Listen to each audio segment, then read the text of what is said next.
नमस्कार साथियों। आपका बहुत बहुत स्वागत है केबीसी दीक्षालय के ऑनलाइन प्लेटफॉर्म में। साथियों, आज Indian economy for SSC CGL exam start करने वाले हैं। पहला टॉपिक नेशनल इनकम, राष्ट्रीय आय। एसएससी सीजीएल में हर साल इंडियन इकोनॉमी से करीब करीब 2 या 3 प्रश्न पूछे जा रहे हैं। इन 2-3 प्रश्नों को करने के लिए आपको पूरी इंडियन इकोनॉमी को with the help of the 11th class NCERT and 12th class NCERT के साथ पूरा करना होगा। तो आज 12th क्लास की एनसीईआरटी में मैक्रो इकोनॉमिक्स जो है, उस मैक्रो इकोनॉमिक्स में जो दूसरा चैप्टर है राष्ट्रीय आय का लेखांकन, उसमें से हमने एक टॉपिक उठाया है नेशनल इनकम, जो हमारा वेरी फर्स्ट टॉपिक है। और आज के इस लेक्चर में हम नेशनल इनकम से संबंधित कुछ एक कॉन्सेप्ट को समझेंगे। ठीक, नेशनल इनकम में आज आपका पहला टॉपिक है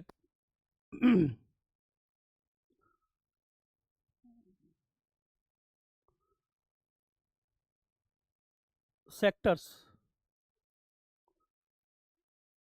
ऑफ इकोनॉमी। हिंदी में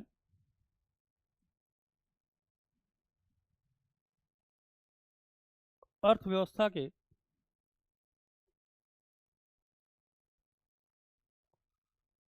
क्षेत्रक। डालेंगे सभी अपनी कॉपी पर इसको।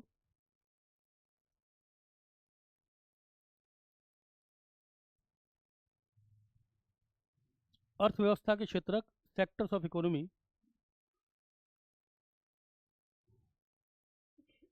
अर्थव्यवस्था के क्षेत्रकों को अगर हम देखें तो उसका वर्गीकरण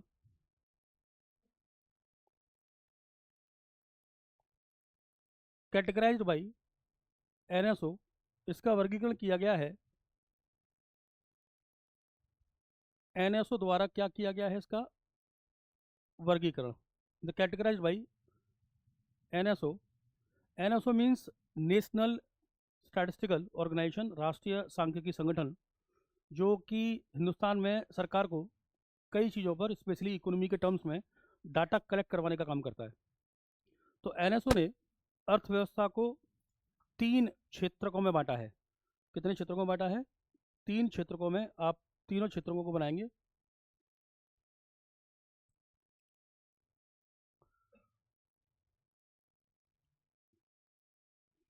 कौन कौन से क्षेत्रक? पहले को कहते हैं आप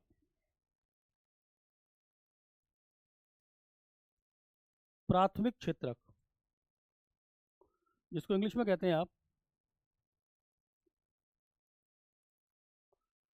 प्राइमरी सेक्टर। दूसरे को कहते हैं आप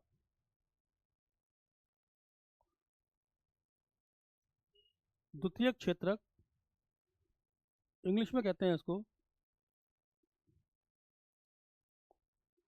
सेकेंडरी सेक्टर। और तीसरे को आप कहते हैं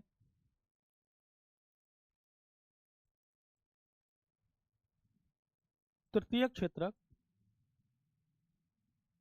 इंग्लिश में टर्शरी। बनाएंगे सभी लोग कॉपी में अपनी में।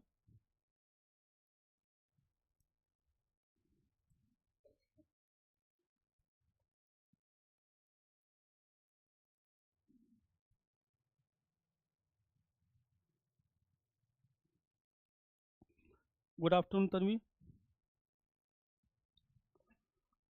एक एक करके चीज़ों को समझने की कोशिश करेंगे। तो अर्थव्यवस्था के कितने क्षेत्रक हैं? 3, प्राइमरी, सेकेंडरी एंड टर्शरी। आप सब लोग जानते हैं। अब हमारे सामने क्वेश्चन ये है कि प्राथमिक क्षेत्र में हम किसको रखते हैं। तो देखते हैं जरा। प्राथमिक क्षेत्रक में हम रखते हैं पहला कृषि, दूसरा रखते हैं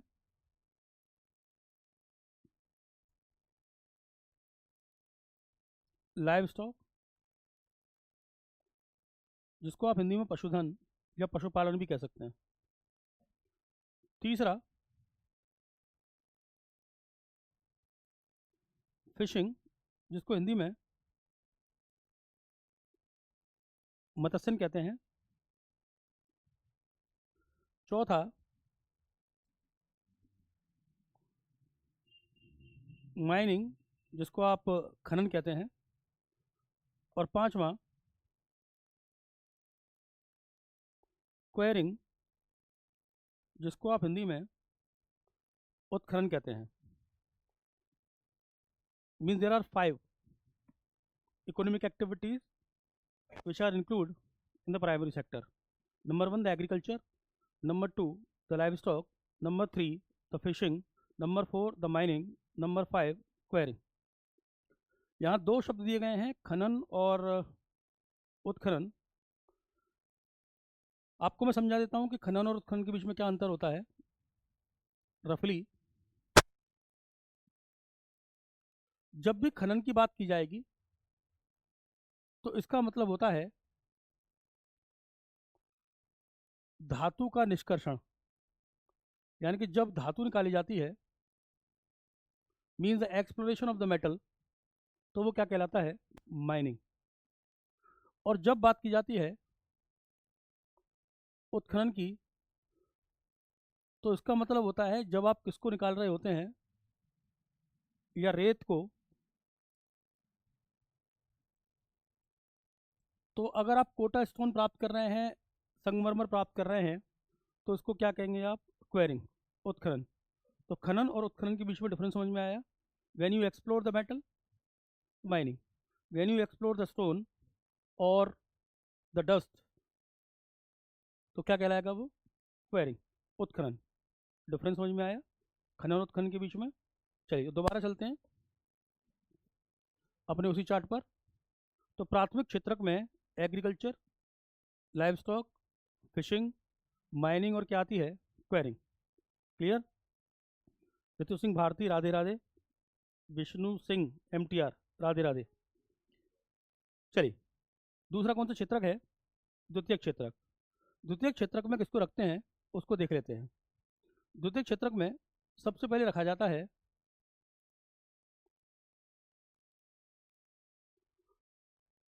मैन्युफैक्चरिंग, जिसको आप कहते हैं हिंदी में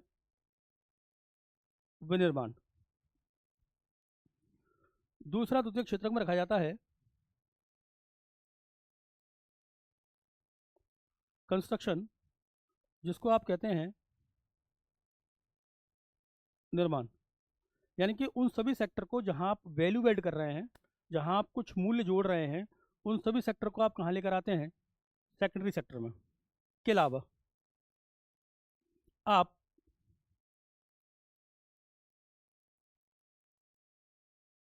electricity, gas, water supply and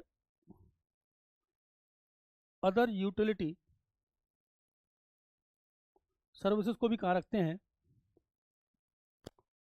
द्वितीय क्षेत्रक में। इलेक्ट्रिसिटी का मतलब बिजली, गैस का मतलब गैस, वाटर सप्लाई का मतलब जलापूर्ति, एवं अन्य उपयोगिता सेवाएं, इनको भी आप कहाँ रखते हैं, द्वितीय क्षेत्रक में।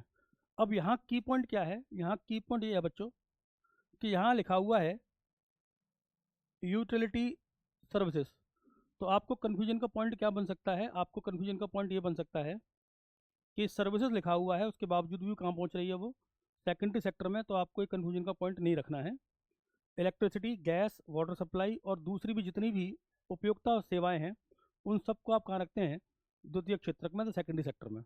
तो सेकेंडरी सेक्टर में क्या क्या आता है, दोबारा देखें अपनी कॉपी को। पहला आता है कंस्ट्रक्शन, या पहला आता है मैन्युफैक्चरिंग, विनिर्माण क्षेत्र, जहाँ वैल्यू एड की जा रही है। दूसरा कंस्ट्रक्शन, यानी कि if you build a building, then वो किस में जाएगा, कंस्ट्रक्शन में। अगर आपको सड़क बना रहे हो तो वो किस में जाएगा, कंस्ट्रक्शन में। अगर आपको रेलवे ब्रिज बना रहे हो तो किस में जाएगा, कंस्ट्रक्शन में। आप कोई घर बना रहे हैं तो किस में जाएगा, कंस्ट्रक्शन में। Got it. क्योंकि उसमें डिमांड किसकी होगी, सीमेंट की। डिमांड किसकी होगी, स्टील की सरियाओं की। डिमांड किसकी होगी, ईंटों की। ठीक है। तो ये सब किस में जाता है, सेकेंडरी सेक्टर में। के अलावा क्या जाता है, इलेक्ट्रिसिटी, गैस, वाटर सप्लाई और जितनी भी यूटिलिटी सर्विसेज हैं, अन्य उपयोगिता सेवाएं हैं, वो सब किस में जाती हैं, द्वितीय क्षेत्रक में।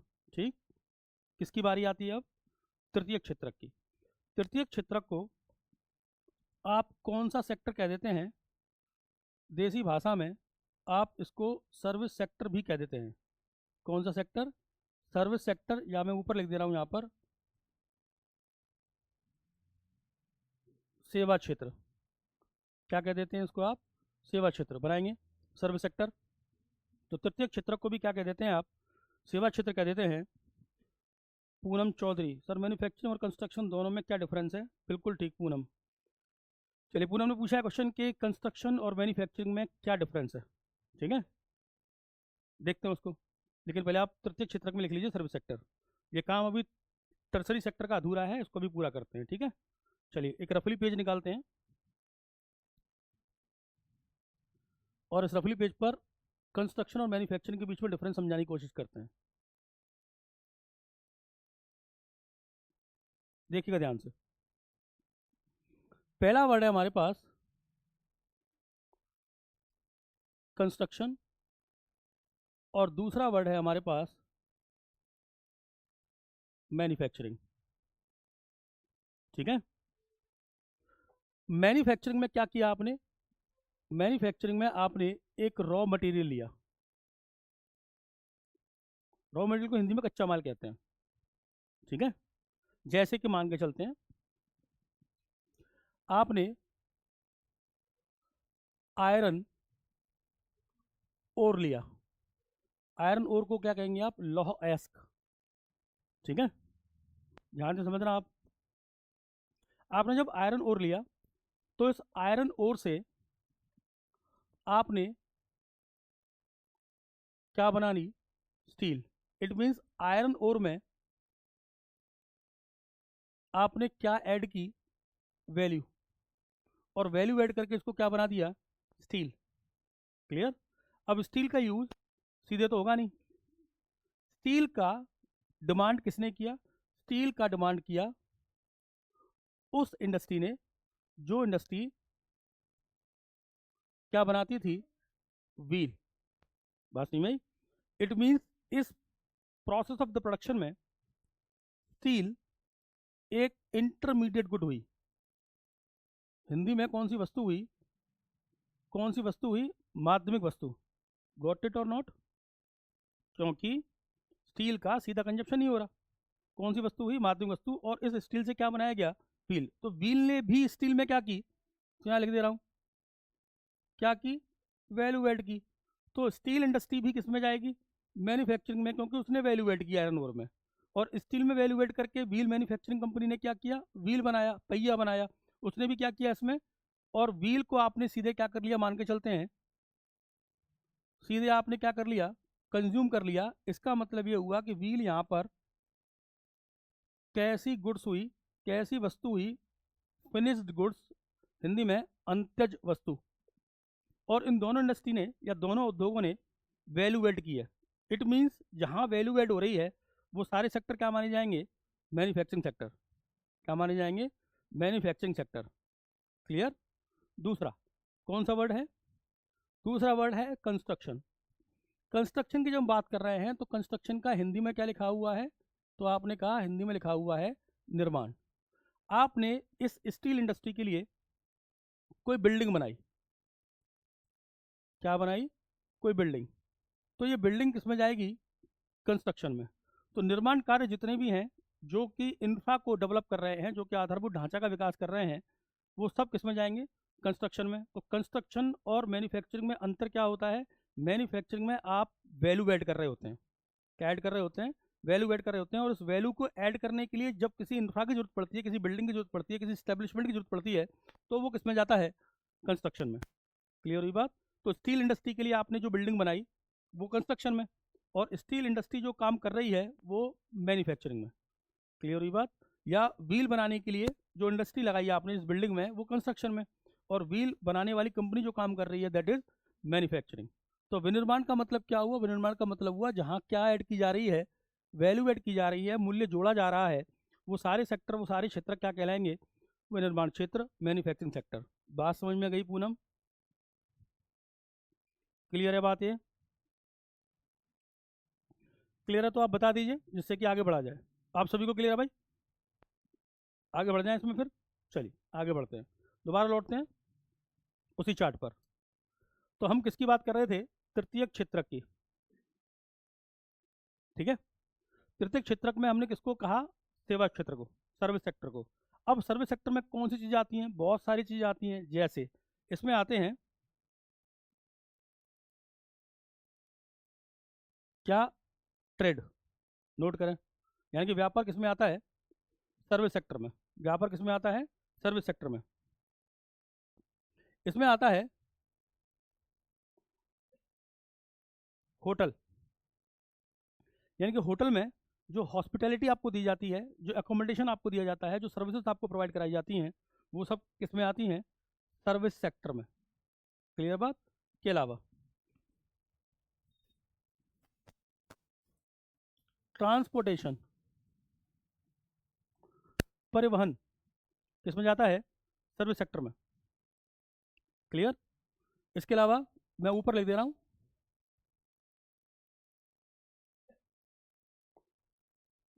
कम्युनिकेशन, संचार किस में जाता है? सर्विस सेक्टर में। नोट डाउन करते हैं साथ साथ।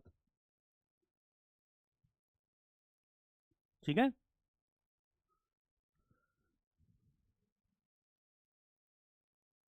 फाइनेंशियल सर्विसेज, वित्तीय सेवाएं जो आपको दी जा रही हैं, आपको कोई इंश्योरेंस बेचा जा रहा है, आपको कोई पेंशन स्कीम बेची जा रही है, वो भी किस में आएंगी? सर्विस सेक्टर में।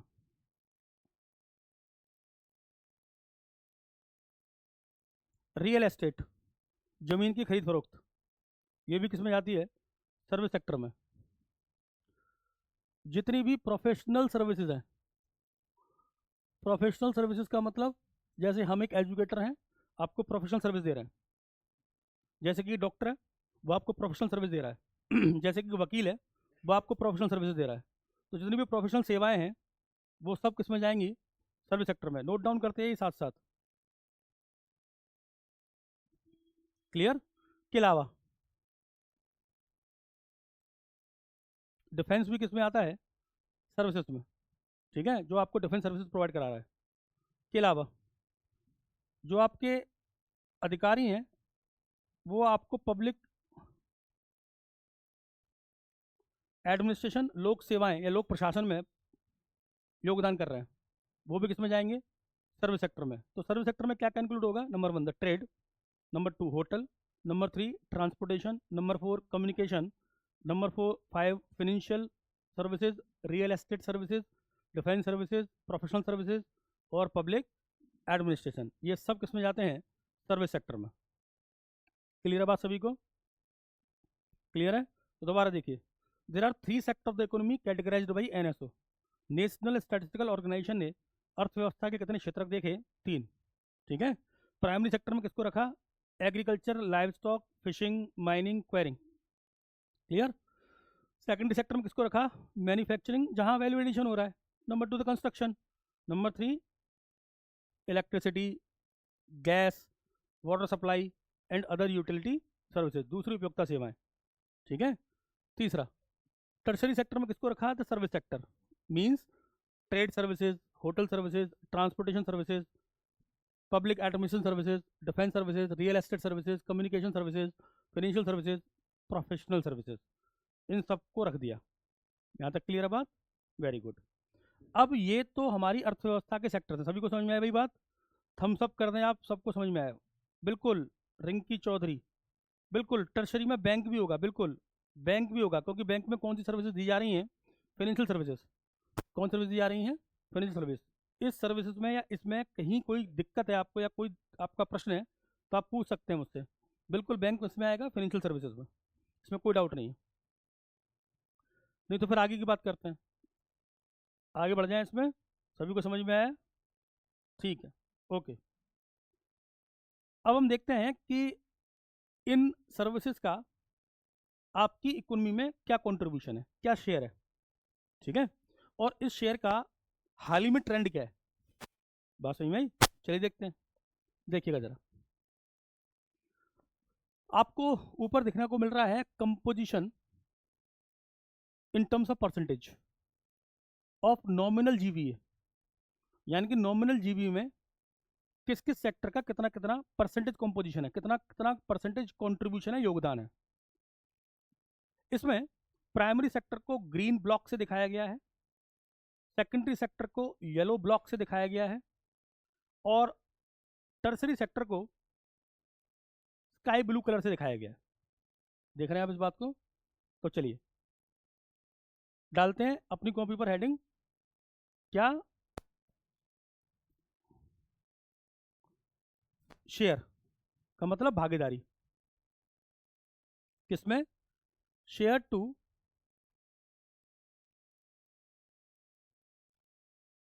इंडियाज जीवीए, भारत के जीवीए में भागीदारी।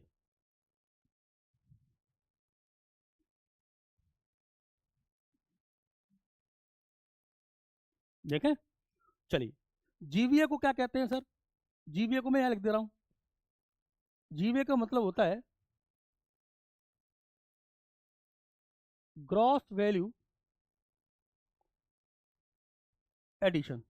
अगर आपने एनसीईआरटी पढ़ी होगी, नेशनल इनकम का चैप्टर अगर आपने पढ़ा होगा, तो उसमें टर्म 100% आया होगा, that is the gross value addition. Hindi में ग्रॉस मीन्स सकल, वैल्यू का मतलब मूल्य, एडिशन का मतलब जोड़ना, ठीक है? सकल मूल्य या सकल मूल्य जुड़ाव, ठीक है, या योग, ठीक। ये क्या होता है मैं समझाऊंगा आपको अभी, बट पहले आप समझिए, पहले आप डाटा को एनालिसिस करते हैं। अगर शेयर टू इंडियाज जीवीए देखा जाए तो हम क्या पा रहे हैं? प्राइमरी सेक्टर का पी ले लेते हैं, सेकेंडरी सेक्टर का एस और टर्सरी सेक्टर का टी ले लिया।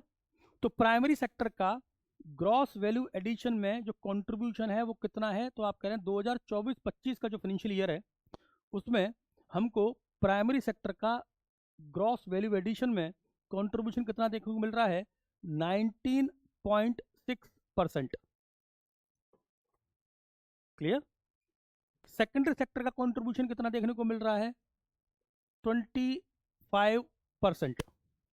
और टर्सरी सेक्टर का कंट्रीब्यूशन कितना देखने को मिल रहा है? 55.3%। It means we can say most contributor in the economy in terms of percentage, service sector, तो टर्सरी सेक्टर। यस और नो? कौन सा सेक्टर सबसे ज्यादा अर्थव्यवस्था में प्रतिशत के रूप में योगदान कर रहा है? तृतीय क्षेत्रक। और वो योगदान कितना है? 55.3। और ये डाटा कब का है? ये शेयर कब का देख रहे हैं हम? 2024 2025, यानी कि जो फाइनेंशियल ईयर निकल गया, तो प्रीवियस फाइनेंशियल ईयर, क्योंकि अब जो चल रहा है वो फाइनेंशियल ईयर 2025-26 है। बात समझ में आ रही है? 2026 में फरवरी के महीने में नया डाटा आ जाएगा। समझ रहे मेरी बात? क्लियर हुई बात? नोट कर लिया आपने? तो सबसे ज्यादा आपकी अर्थव्यवस्था में किस क्षेत्र का योगदान है? तृतीय क्षेत्र का। द्वितीय क्षेत्र का कितना योगदान है? 25%। और प्राथमिक क्षेत्र का कितना योगदान है? 19.6%। ये डाटा आपसे सीजीएल में पूछा जा सकता है, ठीक है? या तो क्रोनोलॉजिकल ऑर्डर से लगवाने को क्वेश्चन आ जाएगा, या तो सीधे कंट्रीब्यूशन पूछ लिया जाएगा कि ये बता दीजिए कि प्राइमरी सेक्टर का कंट्रीब्यूशन कितना है, या सेकेंडरी का कितना है, या टर्शरी का कितना है। तो ये डाटा आपको मेमोराइज करना है। Got it? ब्रजेश चौधरी, राम राम। ठीक है, तो कितने लोग लाइव हैं समझ में नहीं आ रहा कुछ, कोई बात नहीं। तो 11 लोग लाइव हैं। चलिए, तो प्राइमरी सेकेंडरी और टर्सरी सेक्टर के बीच में डिफरेंस समझ में आया आपको? किसका कितना कंट्रीब्यूशन वो समझ में आया? चलिए, अब इसी चार्ट से हम ट्रेंड देखते हैं पिछले कुछ वर्षों का। क्या देखते हैं? ट्रेंड। तो डालें क्या? ट्रेंड का मतलब होता है हिंदी में प्रवृत्ति। डालिए प्रवृत्ति, ट्रेंड।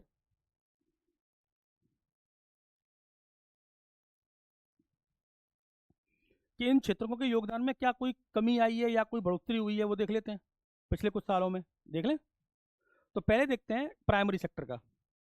प्राइमरी सेक्टर का कंट्रीब्यूशन 2019-20 में 20.3 था, जो थोड़ा सा बढ़ा 22.1, फिर 21 हुआ, फिर 20 हुआ, फिर 19 हुआ, फिर 19.6 हुआ।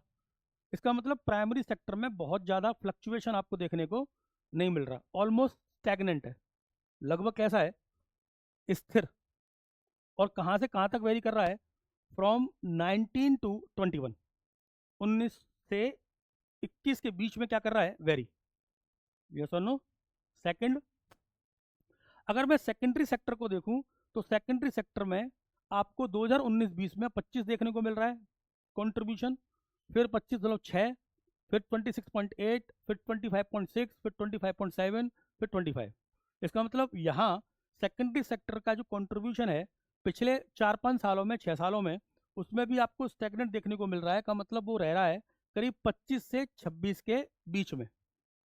हाँ, और टर्सरी सेक्टर का देखूं तो वहां भी आपको देखने को मिल रहा है कि 2019-20 में जो 54.8 था वो घटकर 52.3 रहा, फिर 52.2 हो गया, 54.2 हो गया, 54.7, 55.3। इसका मतलब ये भी वेरी कर रहा है 52 से लेकर 55 के बीच में।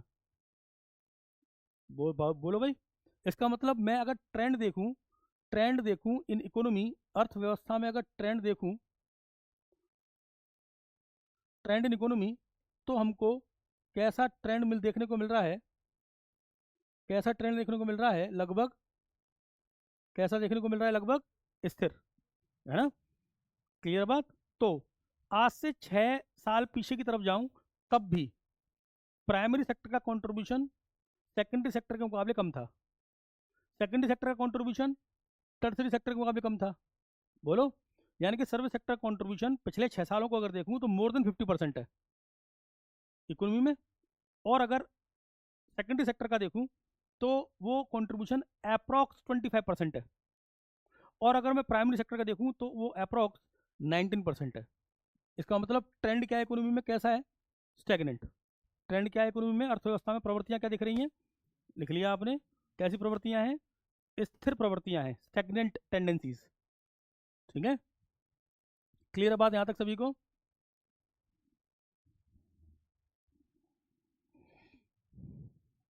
क्लियर है तो भाई थम्स अप कर दीजिए कि आपको यहां तक बात समझ में आई है। यहां तक बात आपको समझ में आई है, बता दीजिए आप।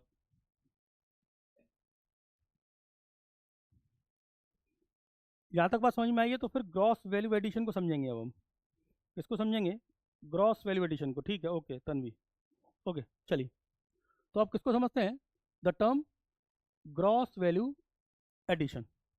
ठीक है, तो इसके लिए हम एक रफ पेपर ले लेते हैं और वहां समझते हैं इस ग्रॉस वैल्यू एडिशन को। ठीक है, तो डाल लीजिए अपनी कॉपी पर ग्रॉस वैल्यू एडिशन।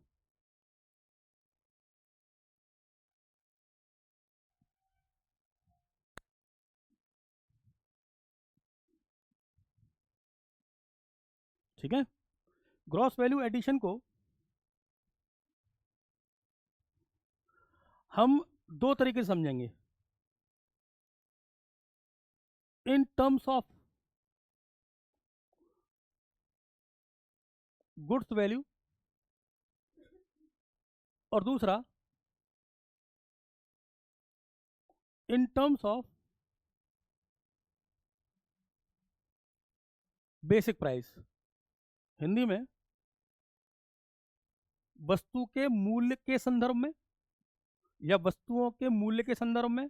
नंबर 2, आधार मूल्य के संदर्भ में। Number 1 in terms of goods value, number 2 in terms of basic price. ठीक है, उतारिए इसको, दो तरीके समझेंगे इसको हम।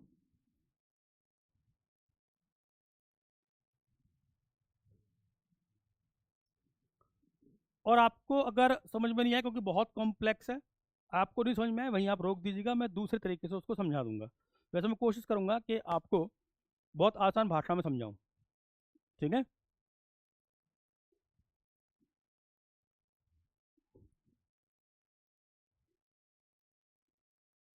तो देखिएगा जरा,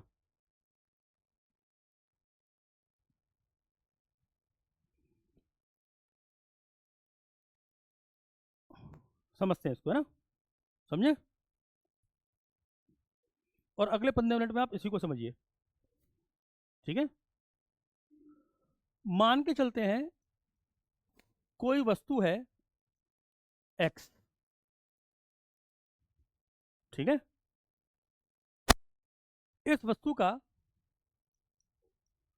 उत्पादन किया गया, ठीक है। जब इस वस्तु का उत्पादन किया गया तो इस उत्पादित वस्तु का क्या देखा गया, मूल्य। वस्तु का मूल्य क्या कहलाएगा, द गुड्स वैल्यू। वस्तु का मूल्य क्या कहलाएगा, गुड्स वैल्यू और the value of the goods. Clear है बात। मान के चलते वस्तु एक्स जो थी ये कार है,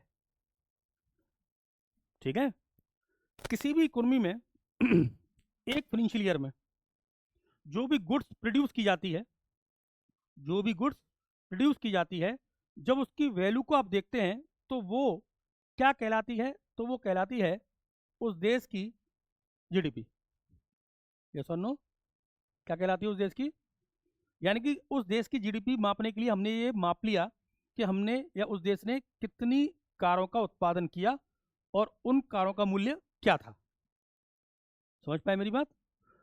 मान के चलते हैं उन कारों का मूल्य कितना आया, 100 रुपया। तो वी कैन से उस देश की जीडीपी कितनी है, 100 रुपया। Got it, in terms of rupee, in terms of rupee. पहली बात क्लियर हुई। दूसरी बात पर आइए।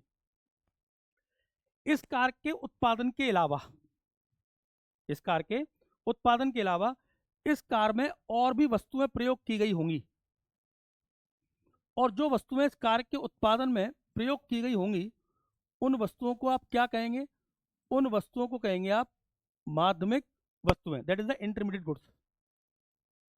जैसे इस कार को बनाने में निश्चित तौर पर किसका प्रयोग किया गया होगा, स्टील का।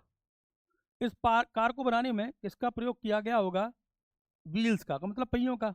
हाँ बोलते जाओ, ठीक है। तो उस देश की अर्थव्यवस्था की जीडीपी को नापने के लिए आपने सिर्फ कारों के मूल्य को नहीं जोड़ा, आपने किसको भी जोड़ा, स्टील के मूल्य को, क्योंकि स्टील भी उत्पादित हुई है, व्हील्स के मूल्य को। इसका मतलब इन मूल्यों को आप एक बार जोड़ चुके हैं, लेकिन आपने कार के मूल्य में भी इनको दोबारा जोड़ लिया।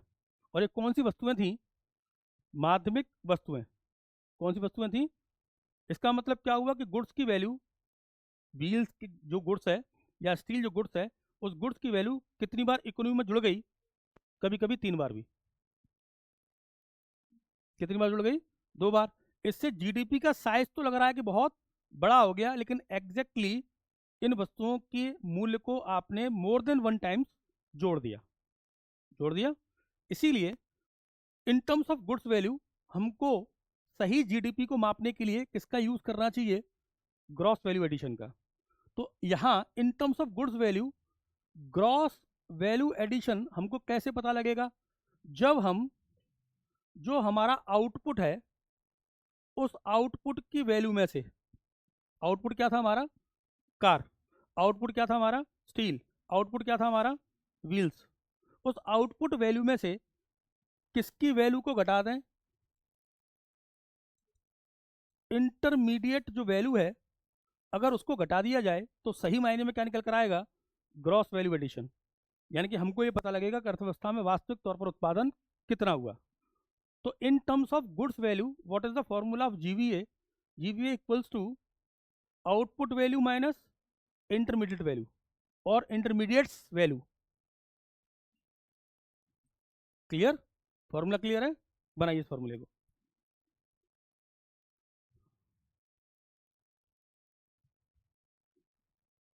प्रशांत कौशल नमस्ते। क्या ये जीवीए का concept in terms of goods value समझ में आया आप सभी को, तो आप थम्स अप कर दें जिससे कि आगे बढ़ा जा सके, क्योंकि अगला हमको समझना है in terms of basic price.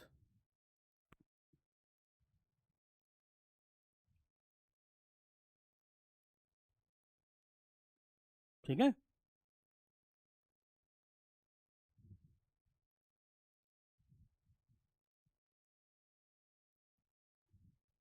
तो बहुत आसान सब्जेक्ट है अगर, और बहुत साइंटिफिक सब्जेक्ट है अगर आपके दिमाग में बैठ गई तो। दिमाग में नहीं बैठ पाई तो बहुत मुश्किल सब्जेक्ट है, इसके बराबर मुश्किल कोई है नहीं सब्जेक्ट।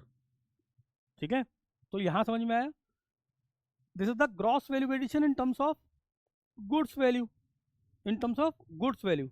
तो what is the formula of the gross value addition in terms of the goods value, that is the output value means the GDP, output value means the GDP minus intermediate value. घटा दिया आपने तो एक चीज एक बार से ज्यादा जुड़ने से बच गई, समझ भाई। और इफेक्टिवली हमको अर्थव्यवस्था में पता लगा कि कितना वैल्यू एडिशन हुआ है, ये तो पता लगा। That is the gross value addition. Clear. चलिए अगला कौन सा है, in terms of basic price. इसके लिए फिर एक ब्लैंक ले ले रहे हैं आपके लिए, देखिएगा ध्यान से। कोई वस्तु जो उत्पादित की जा रही है,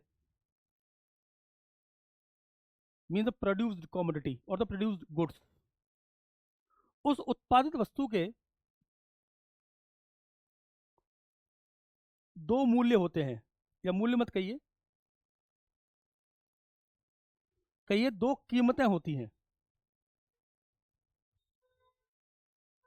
क्या होती हैं? दो कीमतें, मीन द प्राइसेस। ठीक है। एक प्राइस जिसको कहते हैं हम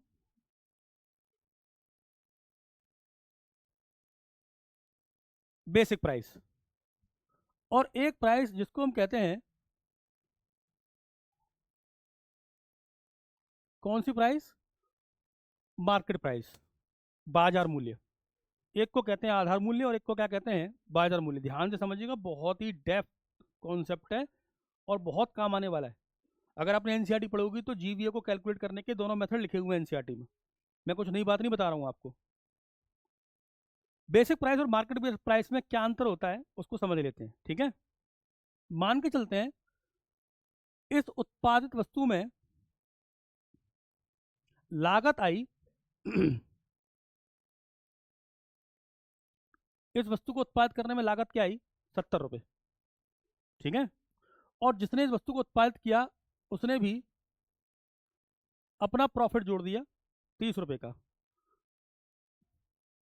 बेसिक प्राइस कितना बना? 100 रुपया। ठीक है। सरकार ने इस 100 रुपये की वस्तु पर 10% टैक्स लगाया और अब ये हो गई 110 रुपये की। इसका मतलब यहां 10 रुपया क्या है? टैक्स। ठीक है। 70 रुपया क्या है? कॉस्ट ऑफ प्रोडक्शन, उत्पादन की लागत। समझ आ रहा है? 30 रुपया क्या है? The profit. ठीक है। अब इस वस्तु की कीमत कितनी हो गई? 110 रुपया। अब गवर्नमेंट ने क्या किया, इस पर 20 रुपए की क्या दे दी? सब्सिडी। सरकार ने तरफ से 20 रुपए क्या दे दी? सब्सिडी। तो जब सब्सिडी दे दी तो अब इसका मार्केट प्राइस हो गया कितना? 90 रुपया। बाजार मूल्य कितना हो गया? 90 रुपया। बात समझ में आ रही है? 20 रुपए की क्या मिल गई? सब्सिडी। तो घटेगा 110 में से, बोलो। 10 रुपए का क्या लगा था? टैक्स। तो प्राइस क्या हो गई थी? 110 रुपया। तो मार्केट प्राइस कितना हो गया? 90 रुपया। का मतलब क्या हुआ? का मतलब ये हुआ कि जब आप जीवीए देखते हैं तो जीवीए देखने के लिए आप जब जीडीपी मापते हैं, जीडीपी मापते हैं आप कौन से मूल्य पर? बाजार मूल्य पर। कौन से मूल्य पर मापते हैं? और जीवीए जब मापते हैं तो जीवीए मापते हैं आप कौन से प्राइस पर? बेसिक प्राइस पर। इसका मतलब अगर आपको जीवीए निकालना है तो बेसिक प्राइस पर निकालना होगा, और जीडीपी जो निकली है वो कौन से प्राइस पर निकली है? बाजार मूल्य पर। तो बाजार मूल्य कितना था? 90 रुपया। बात समझ में आ रही है? तो इसमें से या इसमें आपको क्या करना होगा बेसिक प्राइस को जानने के लिए? बेसिक प्राइस क्या था हमारा? बेसिक प्राइस था 100 रुपया। मेरी बात समझ में आ रही है? तो क्या करना होगा आपको, इस बाजार मूल्य में 20 रुपए की क्या दी गई थी? सब्सिडी। तो इसमें क्या जोड़नी होगी आपको? सब्सिडी। और क्या घटाना होगा इसमें से आपको? टैक्स। बोलो, क्या जोड़नी होगी? सब्सिडी जोड़नी होगी। और क्या घटाना होगा? टैक्स घटाना होगा। तब क्या निकल कर आएगा? कितना रुपया निकल कर आएगा? 100 रुपया। और वही क्या था आपका? Basic price. तो what is the GVA? GVA equals to GDP plus subsidy minus, very good, clear हुई बात। तब क्या निकाल पाएंगे आप, जीवीए। तो जीवीए कौन सी प्राइस पर निकालते हैं आप, बेसिक प्राइस पर। और जीडीपी किस प्राइस पर निकाल रहे होते हैं आप, मार्केट प्राइस पर। तो मार्केट प्राइस में टैक्स जुड़े हुए होते हैं और सब्सिडी घटी हुई होती है, इसलिए यहां पर आपको जीवीए बेसिक प्राइस पर निकालने के लिए सब्सिडी को जोड़ना पड़ेगा और टैक्स को घटाना पड़ेगा, तब जाकर क्या निकल पाएगी, बेसिक प्राइस पर जीवीए। क्लियर हुई बात। तो what is the formula, formula क्या है, जीवीए बराबर GDP plus subsidy minus tax, को हिंदी में क्या कहते हैं, कर। तो ये फॉर्मूला किसका हो गया, जीवीए का इन टर्म्स ऑफ बेसिक प्राइस, समझ पाए, आधार मूल्य पर।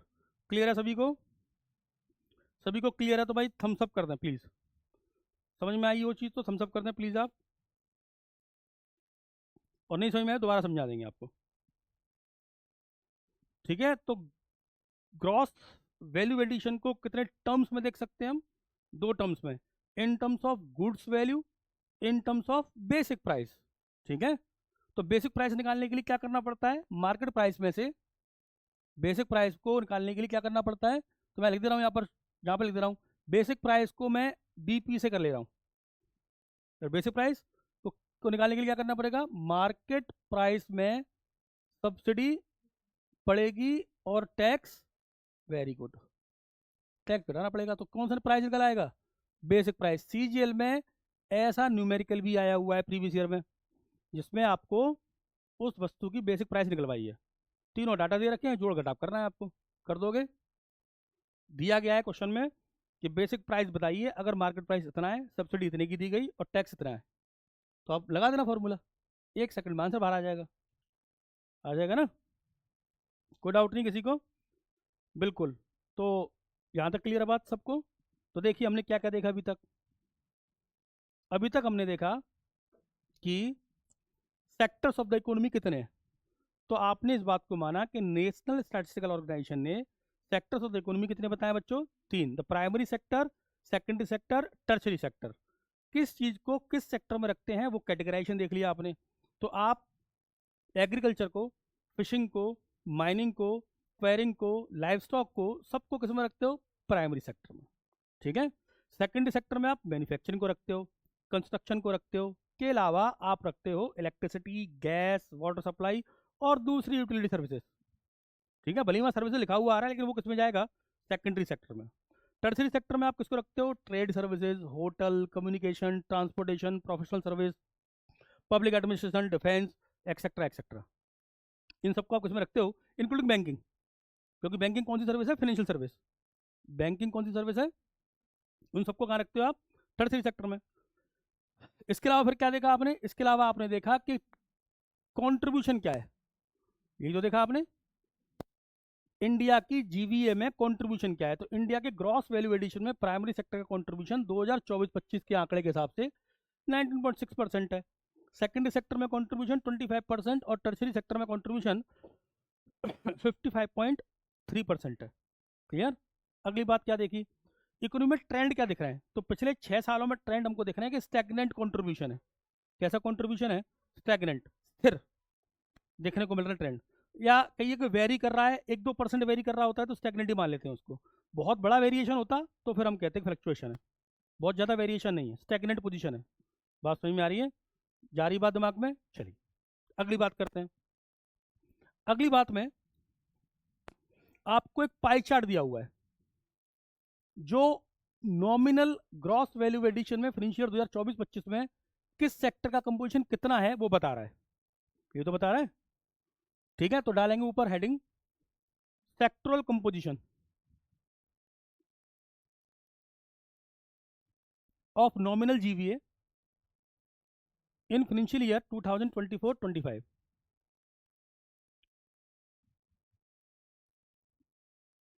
यानी किस सेक्टर का नॉमिनल जीवीए में 2024-25 में कंट्रीब्यूशन कितना। ये लेटेस्ट डाटा है आपके लिए, ठीक है। इसके बाद जो डाटा आएगा फरवरी के महीने में 2025-26 का आएगा। ये कब का डाटा है? 2024-25, जो फाइनेंशियल ईयर खत्म हो चुका है। नहीं समझ में आई बात? यानी कि अब किसका डाटा आने वाला है आपके पास? फरवरी के महीने में। जब वहाँ डाटा आ जाएगा तो ऐड ऑन कर लेंगे, या आप खुद कर लेंगे, या मैं करा दूंगा आपको। ठीक है, क्लियर? तो देखिए, आपको डिफरेंट सेक्टरल कंपोजिशन दे रखा है। जैसे कि इस पूरे पाई चार्ट में सबसे ज्यादा सेक्टरल कंपोजिशन आपको दिख रहा है financial, real estate and professional services का 23%। तो लिख दूं यहां पर सबसे ज्यादा कंट्रीब्यूशन किसका है? Financial, real estate and professional service का कंट्रीब्यूशन कितना है? 23%। पहले नंबर पर हो गया ये। ठीक है, दूसरे नंबर पर देखिए, बिल्कुल दूसरे नंबर पर आपको दिख रहा है agriculture, live stock, forestry and fishing का कितना परसेंट? 18%। तो बिल्कुल दूसरे नंबर पर कौन है? Agriculture, live stock, forest and fishing. इसका कितना कंट्रीब्यूशन है सर? कितना परसेंट है? 18%। तो स्टेटमेंट दे रहा हूं मैं आपको, आपसे पूछा जाए कि किसका कंट्रीब्यूशन सबसे ज्यादा है सेक्टर में भी, तो आप आंसर क्या देंगे? Financial, real estate and professional services. ठीक है, और दूसरे नंबर पर किसका है? Agriculture, live stock, forest and fishing. एक क्वेश्चन तो ये बनेगा। दूसरा क्वेश्चन क्या बन सकता है? सबसे कम ढूंढिए। तो सबसे कम जब ढूंढ रहे हैं तो आपको सबसे कम मिल रहा है यहाँ पर 2%। किसका? Electricity, electricity, gas, water supply and other utility service के साथ और कौन जुड़ जाएगा? माइनिंग एंड, इसका भी कितना है? 2%। सबसे कम वालों को भी लिखिए। सबसे कम वाला कौन सा है? Electricity, gas, water supply and other utility service 2%, और माइनिंग एंड क्वायरिंग भी कितना है? 2%। ये 2% पर है। ठीक है, क्लियर हुई बात? Good afternoon Pankaj Rana.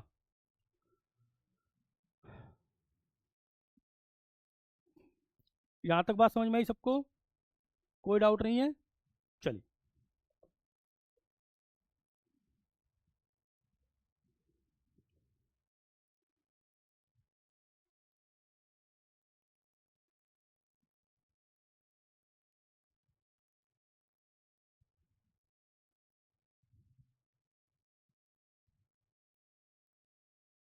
यहाँ तक सभी को समझ में आया तो प्लीज़ आप मुझे बताएं।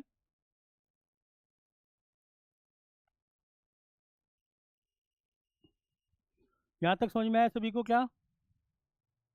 जो भी लोग ऑनलाइन हैं वो प्लीज़ बताएं। आप सभी को समझ में आया? कोई दिक्कत नहीं है इसमें? ठीक, ओके, ओके। चलिए, तो कल हम किस पर डिस्कशन करेंगे वो बता देते हैं आपको। नेशनल इनकम के चैप्टर में ही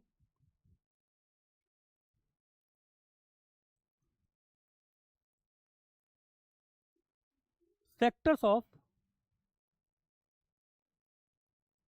इकोनॉमी को, अर्थव्यवस्था के क्षेत्रकों को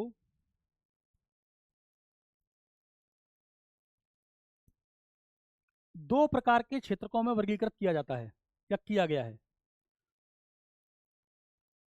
एक को कहते हैं अनऑर्गेनाइज सेक्टर, और एक को कहते हैं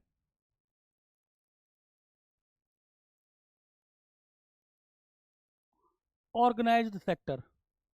हिंदी में अनऑर्गेनाइज सेक्टर को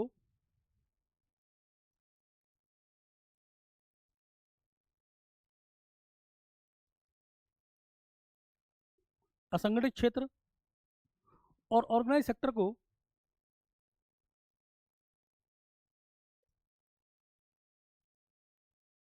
संगठित क्षेत्र कहते हैं।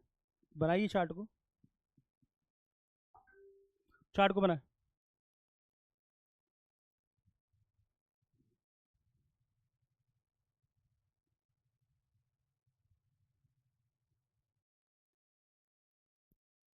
बना लिया आपने चार्ट? अब लिटिल बिट कंफ्यूजन क्या है स्टूडेंट्स को? लिटिल बिट कंफ्यूजन ये है कि वो अनऑर्गेनाइज सेक्टर को कंफ्यूज करते हैं।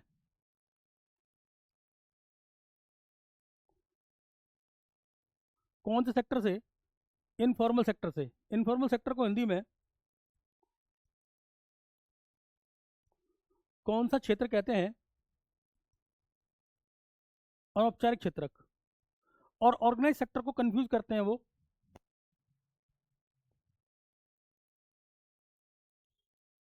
कौन से सेक्टर से? फॉर्मल सेक्टर से, जिसको हिंदी में औपचारिक क्षेत्र कहते हैं। यानी कि कुछ स्टूडेंट्स और कुछ टीचर भी अनऑर्गेनाइज सेक्टर को ही क्या मान लेते हैं? Informal sector. और ऑर्गेनाइज सेक्टर को क्या मान लेते हैं? Formal sector. लेकिन मैं आपसे कह रहा हूं, अनऑर्गेनाइज सेक्टर में दोनों प्रकार के सेक्टर हो सकते हैं। अनऑर्गेनाइज सेक्टर कैसा भी हो सकता है? फॉर्मल हो सकता है, और कैसा हो सकता है? बनाइए। ऐसे ही ऑर्गेनाइज सेक्टर भी दो प्रकार का हो सकता है। कौन सा? फॉर्मल सेक्टर और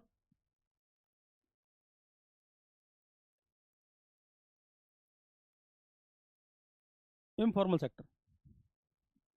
ठीक है, तो क्या फॉर्मल और इनफॉर्मल अनऑर्गेनाइज है? नहीं, अनऑर्गेनाइज में दोनों हो सकते हैं, फॉर्मल भी और इनफॉर्मल भी। ऑर्गेनाइज में दोनों हो सकते हैं, फॉर्मल और इनफॉर्मल भी। क्लियर है बात? कोई डाउट नहीं है? इसी के बारे में हम कल आपसे क्लास में बात करेंगे। ठीक है, इतनी बात तो क्लियर हो गई कि फॉर्मल और इनफॉर्मल को हम रेस्पेक्टिवली ऑर्गेनाइज्ड और अनऑर्गेनाइज्ड की तरह नहीं देख सकते, क्योंकि अनऑर्गेनाइज सेक्टर में भी फॉर्मल होता है और ऑर्गेनाइज सेक्टर में भी इनफॉर्मल होता है। बात समझ में आ रही है? क्लियर हुई बात? तो कल फिर मिलेंगे आपसे दोपहर को 1 बजे। धन्यवाद।